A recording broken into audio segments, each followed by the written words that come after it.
All you. Alright, who all here plays video games? Yeah. Alright, who all owns a console? Ba ba ba boo. Alright, does anyone play on a PC? Alright, well, today I'm going to be showing you why PC's master race. Man. So this has kind of been a debate between gamers on which is better, PC or console, and it's generated this joke of the name PC Master Race. So, After the Nazis? No comment. so this is what the consoles have been named. They are called console peasants because that's how bad consoles are. And Glorious PC Gaming Master Race, that is what they are viewed as.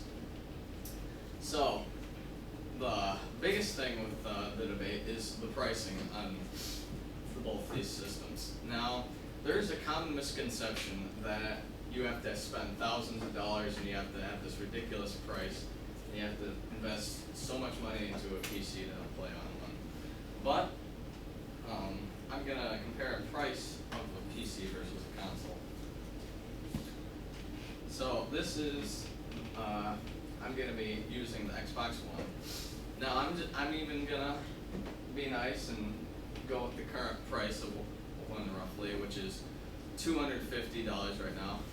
Everyone that bought one though probably bought it at its initial price, which was $500. So that's its initial price.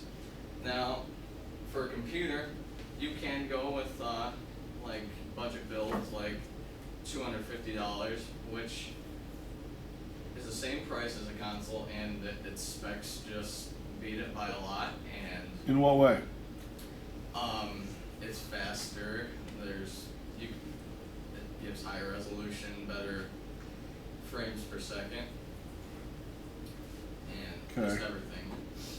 Or you could go higher, go into the $500 range, which is what everyone, most people bought their systems at, their consoles at, which beats consoles by a lot more.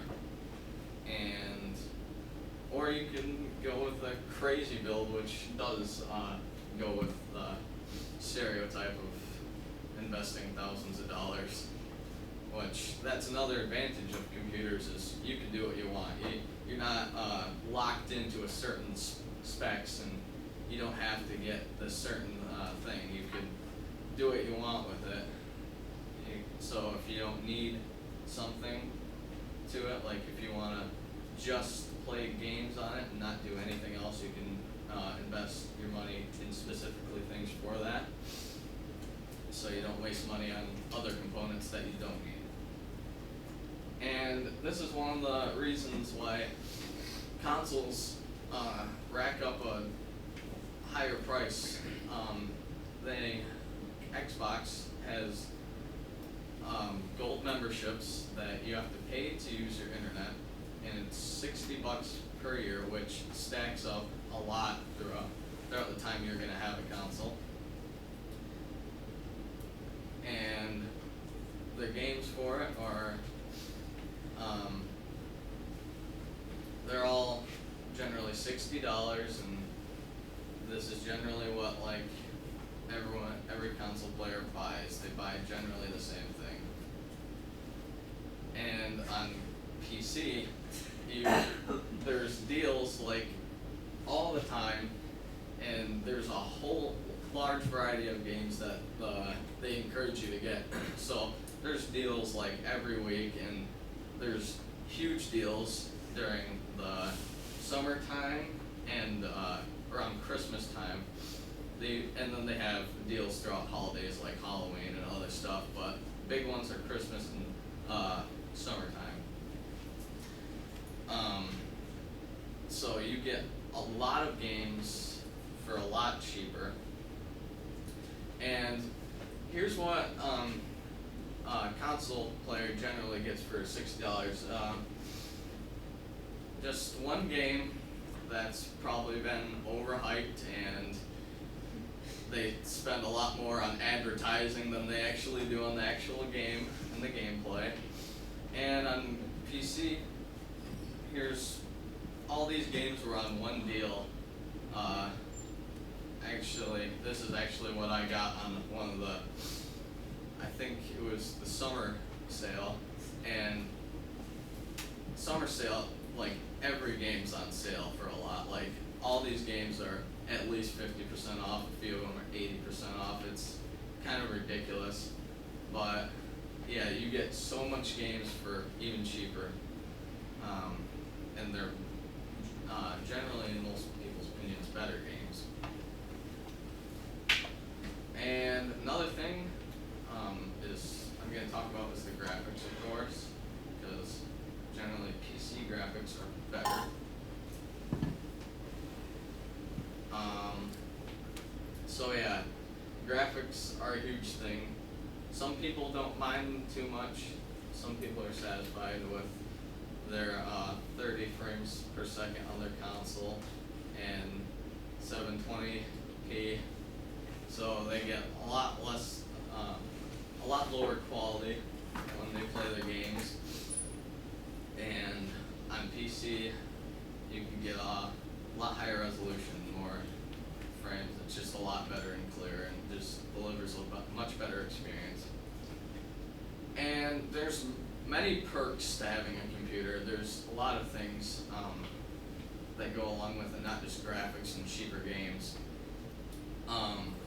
You could have a keyboard and mouse, which is much easier to play games with, and if you really do like a controller, you could just plug it into your computer, automatically downloads the drivers. It doesn't matter, you could use absolutely any device to play a game on, so it's not limited like the console is in that aspect. And they could have emulators, so you can play you could get an emulator for any specific console. People usually do it for like old consoles like Game Boys and Nintendo 64s and stuff like that. So you can play all the old games you want.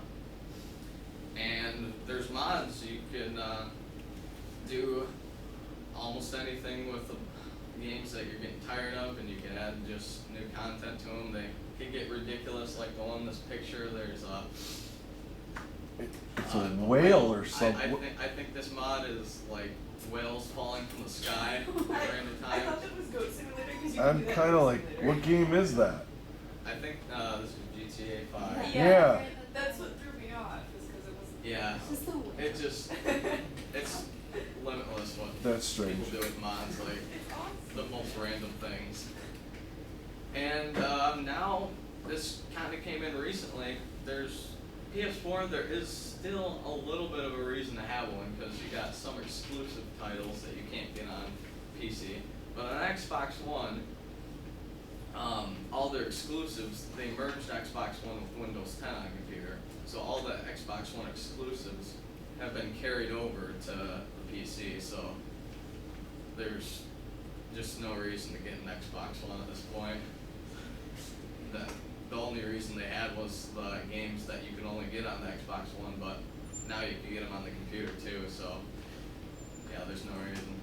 So yeah,